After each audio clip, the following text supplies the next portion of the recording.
Nós vamos continuar então falando sobre o ministério de Jesus e agora nós entramos numa nova fase do seu ministério, a qual nós chamamos do auge da popularidade. Como Jesus ficou então famoso, conhecido, como Jesus ganhou tantos seguidores, tantos discípulos que iam atrás dele por onde ele caminhava nos dias do seu ministério. Aqui então nós entramos no auge da popularidade. Já vimos que Jesus ele começa a se tornar popular à medida em que ele realiza vários milagres e o seu nome começa a ser divulgado e se torna famoso em toda a Judéia, principalmente na Galiléia, onde ele vivia, no norte da Palestina.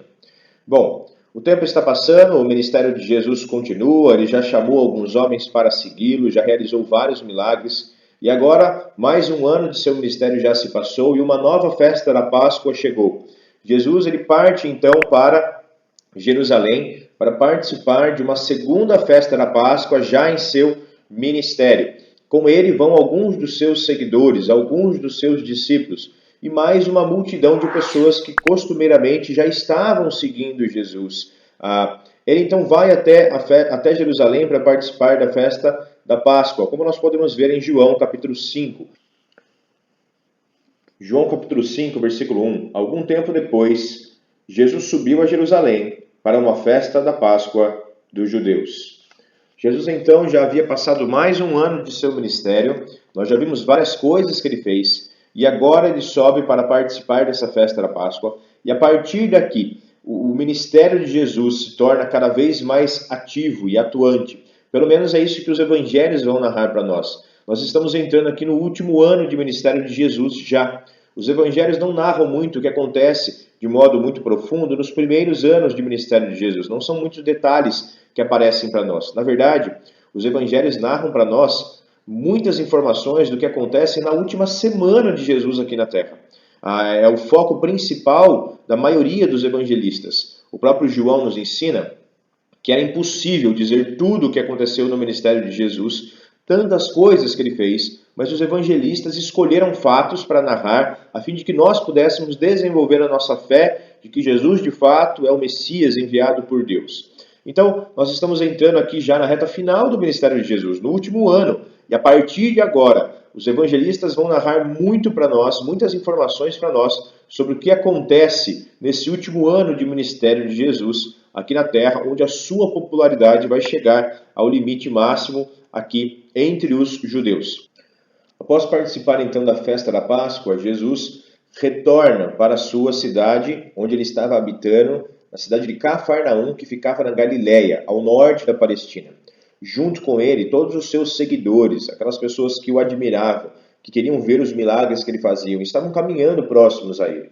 Ele ainda não havia escolhido os seus apóstolos. Estes estavam no meio da multidão de discípulos, de seguidores. Jesus, então, enquanto volta para a Galiléia, ele profere o seu famoso sermão, talvez o mais famoso sermão de todos, o Sermão da Montanha. Mateus capítulo 5 diz assim para nós, versículo 1. Vendo as multidões, subiu ao monte e se assentou. Seus discípulos se aproximaram dele e ele começou a ensiná-los, dizendo... E aqui na sequência nós vemos Jesus proferindo as bem-aventuranças, depois como ele interpretava a lei, como a lei deveria ser interpretada, a profundidade dos princípios da lei de Deus. E nós vemos então todo este famoso sermão sendo proferido. Mas o versículo 1 de Mateus capítulo 5 nos mostra então que já havia uma multidão seguindo Jesus. Muitas pessoas seguindo Jesus, algumas mais próximas a ele, como nós vimos os seus primeiros discípulos. Ele já tinha alguns homens que ele havia chamado para estarem perto de si, e outros que ele não chamou, mas que estavam indo atrás dele por onde ele caminhava. Pessoas que viram os milagres que ele fez, pessoas que viram as obras que ele estava realizando, estavam seguindo ele então até este momento. Então, retornando desta segunda festa da Páscoa, enquanto ele voltava para casa na Galiléia, em algum momento ele para em algum monte para descansar, a multidão se assenta para ouvi-lo e ele profere este sermão narrado por Mateus aqui em capítulo 5, 6 e 7 do seu Evangelho. Depois de proferir esse sermão, então, Jesus, dentre aquela multidão de seguidores, chama 12 para serem seus apóstolos, 12 para serem aqueles que estavam de modo mais íntimo ainda perto de Jesus, próximos de Jesus, aprendendo com Jesus, para posteriormente poderem continuar a obra de Jesus. Mateus capítulo 10. Abra sua Bíblia ali, por gentileza. Versículo 1. Chamando seus 12 discípulos, deu-lhes autoridade para expulsar espíritos imundos e curar todas as doenças e enfermidades. Jesus então chama estes discípulos para estarem perto dele, para caminharem com ele e dá a eles autoridade, dá a eles poder, dá a eles a capacidade de poderem expulsar demônios, de poderem curar pessoas. E aqui, a partir deste momento, como veremos nas próximas aulas, Jesus começa a enviar estes discípulos como representantes de Jesus para várias cidades ali da Galiléia.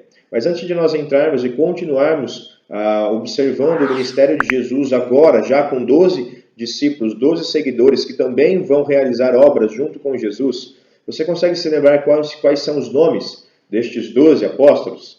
Talvez você já esteja lendo aí o versículo 2, né? Para que possamos lembrar, os 12 apóstolos, os 12 chamados por Jesus, os 12 discípulos mais íntimos de Jesus eram Pedro, ou Simão Pedro, André, Tiago, João, Filipe, Bartolomeu, Mateus, Tomé, Tiago, filho de Alfeu, Simão Zelote, Judas Tadeu e Judas Iscariotes. Estes são os 12 discípulos mais íntimos de Jesus. Dentre estes 12, nós sabemos que haviam 3 que eram mais íntimos ainda, mais chegados a Jesus, que era Pedro, Tiago e João.